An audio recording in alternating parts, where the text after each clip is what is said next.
जय हिंद, नमस्कार प्यारे साथियों। तो कैसे हैं आप सभी। आशा करता हूं कि आप सभी प्यारे साथी बहुत अच्छे होंगे और अपनी दिल्ली पुलिस कांस्टेबल की तैयारी में लगे हुए होंगे। तो आज की क्लास जो हम करवाने वाले हैं आपके लिए, तो जो अजीत सर के द्वारा जो जीएस का प्रैक्टिस सेट कराया जा रहा है दिल की पुलिस सीरीज के अंतर्गत, तो इस क्लास के हम हैंड रिटन नोट्स बनाए हैं।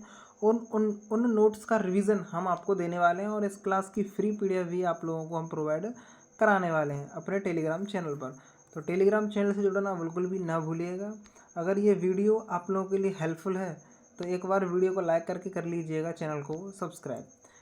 इस क्लास के साथ हम आपको कराने वाले हैं सुपर फास्ट रिवीजन आपको कराने वाले हैं और दिल्ली पुलिस में जीके जीएस को एक मजबूत पकड़ बनाने के लिए ये प्रैक्टिस सेट आपके तैयारी को बेहतर बनाने के लिए बहुत ज़रूरी रहने वाले हैं। तो जो ये आपका प्रैक्टिस सेट है, उस प्रैक्टिस सेट की जो हैंड रिटन नोट्स हैं ये हमारे टेलीग्राम चैनल पर आपको टारगेट वाला स्क्रीन पर आपको मिल जाएंगे। तो वहाँ से आप इसको देख सकते हैं। अगर ये वीडियो बस हेल्पफुल हो तो वीडियो को लाइक करके और वीडियो को शेयर करके और चैनल को कर लीजिएगा सब्सक्राइब। तो स्टार्ट करते हैं आज की वीडियो। तो आज की जो क्लास है उसमें हम आपको करवाने वाले हैं दिल्ली पुलिस की जो 2025 का जो प्रैक्टिस सेट फर्स्ट है उसका हम रिवीजन कराने वाले हैं। तो इसमें जो आपका रिवीजन रहने वाला है, इसमें जो आपका क्वेश्चन नंबर फर्स्ट है कि हड़प्पा सभ्यता के दौरान तो जो मूर्तियों को बनाने के लिए लॉस्ट वैक्स कास्टिंग तकनीक का उपयोग किया गया था, तो वो कौन सी थी। तो वो थी आपका, वो कौन सी थी, वो है आपका कांस्य थी। कांस्य देखने को मिलती है। इसी के बाद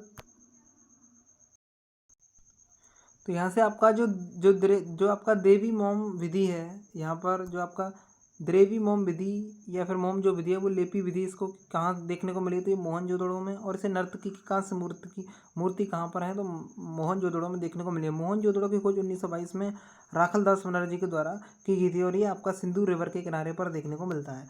और जो हड़प्पा सभ्यता है ये पहला नगर है उसमें खोजा गया, सभ्यता में खोजा गया, सिंधु घाटी सभ्यता में हड़प्पा 1921 में और रावी नदी के किनारे इसको खोजा गया। खोज इसकी दयाराम साहनी के द्वारा की गई थी। अगला प्रश्न है प्रश्न नंबर 2 कि अक्टूबर 2022 तक निम्नलिखित में से किस हड़प्पा शहर में दुर्ग की दीवार नहीं थी। तो वो है आपका लोथल। लोथल की खोज किसने की थी। तो खोज 1954 में SR राव द्वारा की गई थी और ये भोगवा रिवर के किनारे पर इसकी खोज की गई है। लोथल एक प्राचीन बंदरगाह देखने को मिलता है। हड़प्पा 1954 में दयाराम साहनी के द्वारा रावी नदी के किनारे। कालीबंगा आपका 1952-53 में। अगला चंद जो देखने को मिलता है घग्गर नदी के किनारे। मोहनजोदड़ो 1922 में राखल दास बनर्जी सिंधु नदी के किनारे पर इसकी खोज की गई है। दुर्ग चार दीवारी नहीं थी, यानी कि दुर्ग किसे कहते हैं जिसके चार दीवारी नहीं होती। अगला है निम्नलिखित क्वेश्चन नंबर 3 है कि निम्नलिखित में से कौन सा शब्द बड़े पत्थरों से निर्मित या उनसे युक्त स्मारकों से संबंधित है। तो वो आपका महापाषाण काल। इसमें आपका बात करें जो प्राग ऐतिहासिक काल, इसमें 3 पार्ट यानी कि 3 प्रकार का ये होता है, यानी कि इसमें 3 भागों में इसको डिवाइडेड किया गया है, जिसमें आपका प्रापाषाण काल, मध्यपाषाण काल और नवपाषाण काल देखने को मिलते हैं।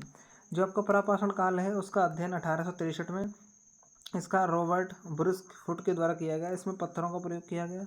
आग की खोज इसी में की गई। इसकी जो साक्ष्य हैं वो चीन में चाओ जू गोजियन गुफा से मिलते हैं। कच्चा मांस खाते थे इस सभ्यता के लोग और शिकार का इनको अल्प ज्ञान देखने को मिलता है। वही बात करें मध्यपाषाण काल या लघु पाषाण काल, तो इसमें शिकार का पूर्ण ज्ञान था। तीर कमान का प्रयोग ये किया करते थे। और पशुपालन के साक्ष्य आजमगढ़ के MP से, बाजौर राजस्थान से देखने को मिले हैं। नवपाषाण काल तो पहिए का आविष्कार किया गया, तांबे की खोज की गई और कृषि की खोज यानी कि कृषि पालन यहाँ पर किया जाने लगा। उसके बाद आपका क्वेश्चन नंबर 4 है कि भारत के ताम्रपाषाण कालीन स्थलों के संदर्भ में निम्नलिखित में से कौन सा युग्म सम्मिलित नहीं है। अतरंजी खेड़ा राजस्थान, यह यूपी के एटा में है। वही बात करें आपके प्रमुख स्थल तो कोल्डी हवा, ये प्रयागराज में है। कृषि के साक्ष्य मिले हैं, यहाँ से धान की खेती हुआ करती थी। मेहरगढ़ से पाकिस्तान, ये यहाँ से कृषि के साक्ष्य मिले हैं। भीमबेटका MP चित्रकला के साक्ष्य। हथनौरा MP मानव खोपड़ी के साक्ष्य मिले हैं। वही बात करें मिर्ज़ापुर यूपी की, तो ये औजार यानी औजार निर्माण के साक्ष्य यहाँ से मिले हैं। उसके बाद है आपका क्वेश्चन नंबर 5 कि मोहनजोदड़ो के विशाल स्नानागार की खुदाई ये किस क्षेत्र में की गई थी। ये दुर्ग में की गई थी। वही आपका क्वेश्चन नंबर 6 जो आपका आदिच नल्लूर पुरातत्व जो स्थल है तो वो कहाँ पर है, तमिलनाडु में। जिला कौन सा है, तो जिला है आपका पुथुकुड़ी के पुरातात्विक स्थल है ये, और 2004 में इसकी खुदाई हुई। C4 जो आपका C14 कार्बन डेटिंग पद्धति के द्वारा, और इसकी आयु 1000 BC से 600 BC के बीच रखी गई है। इसके बाद आता है आपका क्वेश्चन नंबर 7 के भारतीय संविधान सभा के सदस्यों ने किस वर्ष देश के लिए संविधान का मसौदा तैयार करने के लिए पहली बार बैठक की थी? तो वह आपका 1946। संविधान सभा का गठन 6 दिसंबर 1946 को किया गया था। वहीं उसके बाद जो आपका नेक्स्ट प्रश्न बनता है कि प्रथम बैठक, तो ये जो प्रथम बैठक है आपकी, ये 9 दिसंबर 1946 को ही। मसौदा समिति या पांडुलिखन समिति, प्रारूप समिति, ये 29 अगस्त 1947 को बनी। इसके अध्यक्ष डॉक्टर बी.आर. अम्बेडकर और 6 इसमें अन्य सदस्य देखने को मिलते हैं। संविधान सभा में कुल सदस्य 389 थे। स्वतंत्रता के बाद कुल सदस्य 299 रह गए। इसके बाद जो आपका अगला प्रश्न आता है, तो वहीं अगला प्रश्न है आपका इसी में कि राज्यों के साथ बातचीत करने के लिए संवैधानिक राज्य समिति का नेतृत्व निम्नलिखित में से किसने किया? तो वह आपके जवाहरलाल नेहरू ने किया था। डॉक्टर राजेंद्र प्रसाद संचालन समिति के अध्यक्ष थे। जे.बी. कृपलानी मौलिक अधिकार उप समिति, वल्लभ भाई पटेल अल्पसंख्यक एवं मौलिक अधिकार के जो है इसके जो अध्यक्ष देखने को मिलते हैं। अगला प्रश्न है निम्नलिखित आपका भारतीय संविधान अधिनियम पारित होने के समय यूनाइटेड किंगडम के प्रधानमंत्री कौन थे? तो वो थे क्लीमेंट एटली। ये लेबर पार्टी के थे। इन्हें 20 फरवरी 1947 में इन्होंने अनाउंसमेंट किया कि 3 जून 1948 तक हम भारत को क्या कर देंगे? आज़ाद कर देंगे। तो भारतीय स्वतंत्रता अधिनियम आया 1947 में। इसमें प्रस्तुत कब किया गया? तो 4 जुलाई 1947 को इसको प्रस्तुत किया गया और ब्रिटिश संसद में इसको पेश किया गया 16 जुलाई 1947 को और इसको पास किया गया 18 जुलाई 1947 को। आज़ाद भारत 1947 की पहली संसद के रक्षा प्रमुख कौन थे? तो सरदार बलदेव सिंह थे। गृह मंत्री पटेल साहब और वित्त मंत्री कौन थे? तो R.K. षणमुख बनर्जी। स्वतंत्र भारत में प्रथम बजट इन्होंने ही पेश किया था। रेलवे एवं वही बात करें आपका रेलवे एवं परिवहन मंत्री तो जॉन मिथाई देखने को मिलते हैं। इसके जो विधि मंत्री हैं वो डॉक्टर बी.आर. अम्बेडकर देखने को मिलते हैं। निम्नलिखित में से कौन सी 1919 की अधिनियम नहीं है? यानी कि निम्नलिखित में से कौन सी 1919 की अधिनियम नहीं है? तो ये इससे प्रांतीय मुद्दों को 2 भागों में विभाजित किया गया। एक तो आपका हस्तांतरित और एक आपका आरक्षित। यह 1919 में नहीं है, 1919 का एक्ट में है। यानी 1909 के एक्ट में ये बात नहीं है, 1919 के एक्ट में ये सारी बातें बताई गई हैं। उसके बाद आता है आपका अगला प्रश्न नंबर आपका रहने वाला 12 और तो इसी में आपका निम्नलिखित में से किस वर्ष नॉर्थ विनिमय अधिनियम पारित किया गया था? तो 1773 में। कंपनी के कर्मचारी उपहार व निजी व्यापार पर रोक लगा दी गई थी। यानी कंपनी के जो कर्मचारी हैं उनके गिफ्ट देना और निजी जो व्यापार करते थे उस पर उन्होंने रोक लगा दी थी। निम्नलिखित में से किस वर्ष में भारत की अंतरिम सरकार का नवनिर्वाचित संविधान सभा द्वारा निर्माण किया गया? तो 1946 में। संविधान सभा अंतरिम सरकार 1952 तक रही। इसके जो अध्यक्ष रहे डॉक्टर राजेंद्र प्रसाद रहे। अंतरिम सरकार के अध्यक्ष जी.बी. मावलंकर देखने को मिलते हैं। क्वेश्चन नंबर 14 है कि संविधान सभा के सचिव निम्नलिखित में से कौन थे? तो H.V.R. अयंगर देखने को मिलते हैं। संवैधानिक सलाहकार कौन थे? तो V.R. राव थे। प्रारूपकार कौन थे? तो S.N. मुखर्जी। संविधान सभा के प्रथम उपाध्यक्ष H.C. मुखर्जी देखने को मिलते हैं। अगला प्रश्न है आपका प्रश्न नंबर है 15। तो निम्नलिखित में से किस नक्षत्र को द ग्रेट बियर के नाम से भी जाना जाता है? तो सप्तऋषि। इसमें 7 चमकीले तारे थे, क्रतु, पुलह, पुलस्त्य, अत्रि, अंगिरस, वशिष्ठ और मारीच। अगला प्रश्न नंबर 16। अपनी परिक्रमा के दौरान जब पृथ्वी सूर्य से सबसे दूर होती है तो उसकी स्थिति क्या कहलाती है? उसे कहते हैं अपसौर। ये 4 जुलाई को होता है और उपसौर होता है, इसको मिलन कहते हैं, ये 3 जून को होता है। इसके बाद आपका जो अगला प्रश्न बनता है प्रश्न नंबर 17 कि सूर्य के काले धब्बों को क्या कहते हैं? तो सूर्य धब्बा कहा जाता है। जब सूर्य, चंद्रमा और पृथ्वी एक सीधी रेखा में होते हैं तो ज्वार की ऊंचाई अधिक होती है। इन ज्वारों को क्या कहते हैं? इसे कहते हैं बृहत ज्वार। ये पूर्णिमा और अमावस्या के दिन होता है। सूर्य एवं चंद्रमा का गुरुत्वाकर्षण एक साथ काम करता है। इसी के बाद प्रश्न नंबर 19 कि उत्तरी गोलार्ध में उत्तर अयानांत होती है तो ये होते 21 जून को होती है अयानांत। इस सबसे लंबा दिन और सबसे छोटी रात होती है 21 जून को। सबसे लंबा दिन, और जब दिन लंबा होगा तो रात छोटी होगी।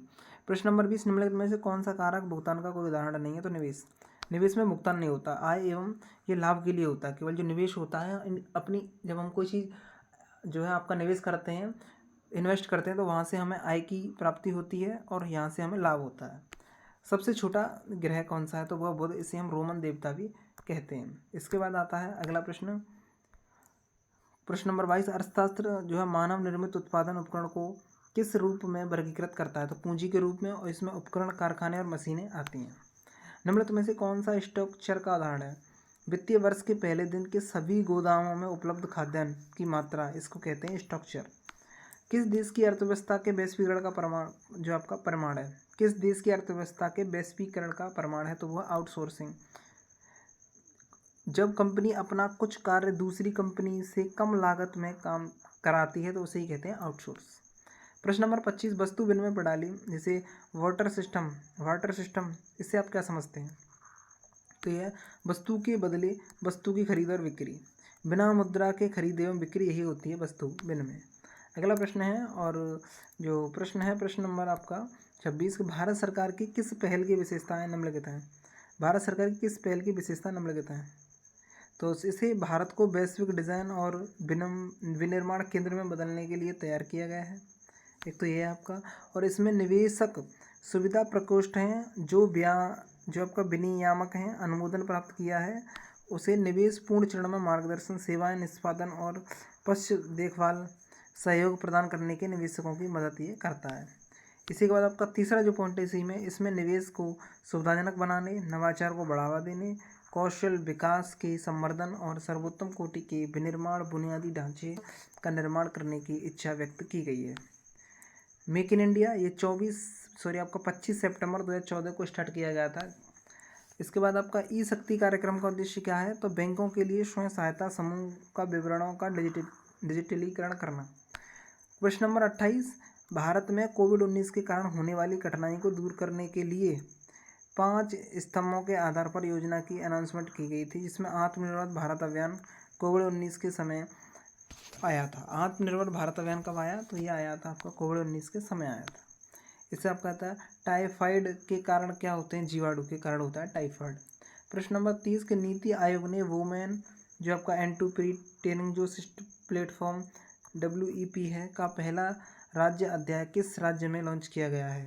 तो ये आपका तेलंगाना में लॉन्च किया गया है। तो यहाँ से आपके जो प्रश्न हैं वो सभी के सभी प्रश्न यहाँ से कवर होते हैं। इस क्लास के अंतर्गत 30 प्रश्न कराए गए थे और 30 प्रश्न यहाँ पर करा दिए गए हैं। अगर ये वीडियो आप लोगों के लिए हेल्पफुल है तो एक बार वीडियो को लाइक करके कर लीजिएगा, चैनल को सब्सक्राइब, और मिलते हैं आगे की नेक्स्ट वीडियो में।